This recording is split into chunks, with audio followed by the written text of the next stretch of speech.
In this video, I'll be demonstrating cyclical musical organization, which is quite different from the linear musical structures most of us are probably used to hearing.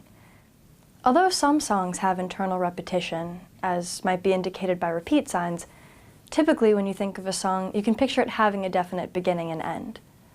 Composers and musicians usually try to make it pretty obvious to us when a song is drawing to a close. For instance, the rhythm might slow down, the dynamic might change depending on whether the ending is louder and more bombastic or softer and gentler. And there might also be a sense of returning to the tonic, which is what cadences accomplish. Check out the other videos of musical examples to hear songs that are organized linearly. However, not all music in the world is organized this way. Zimbabwean Mbira, or thumb piano music, for instance, takes on quite a different form. A little background on the Mbira. It's an indigenous Zimbabwean thumb piano that has played an important role in their traditional religious ceremonies, and has also been more recently appreciated in secular contexts.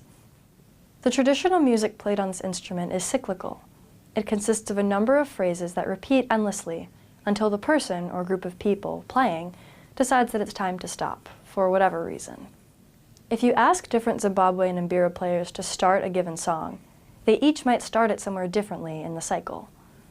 Many of them say that the song is always playing in their head, and so when it comes time to actually play, they'll jump in wherever their own inner auditory perception of the song is within the cycle. If people are playing in a group, everyone will sync up so that they're at the same point in the cycle, but there's no objective beginning and end point in this music.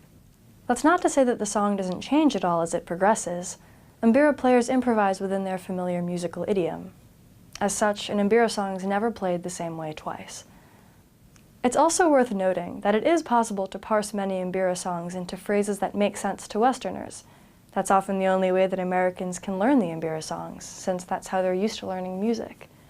However, people that were raised exclusively in the Zimbabwean musical idiom don't always hear these phrase distinctions. First, I'll play an Mbira song called Kariga Mambe, all the way through for a few cycles. See if you can distinguish a clear start and end point.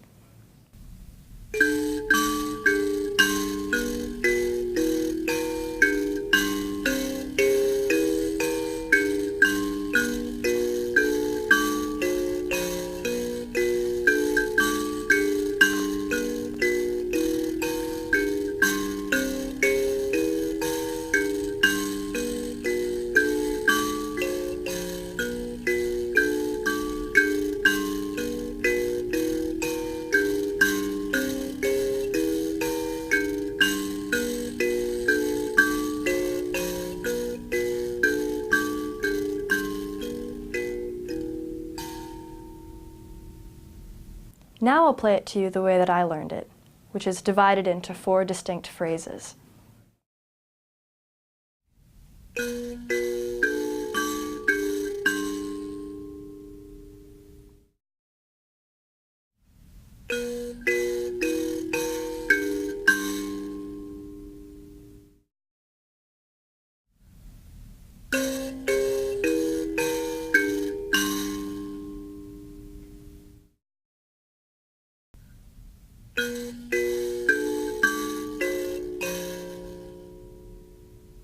In short, there are many different ways that music is organized throughout the world.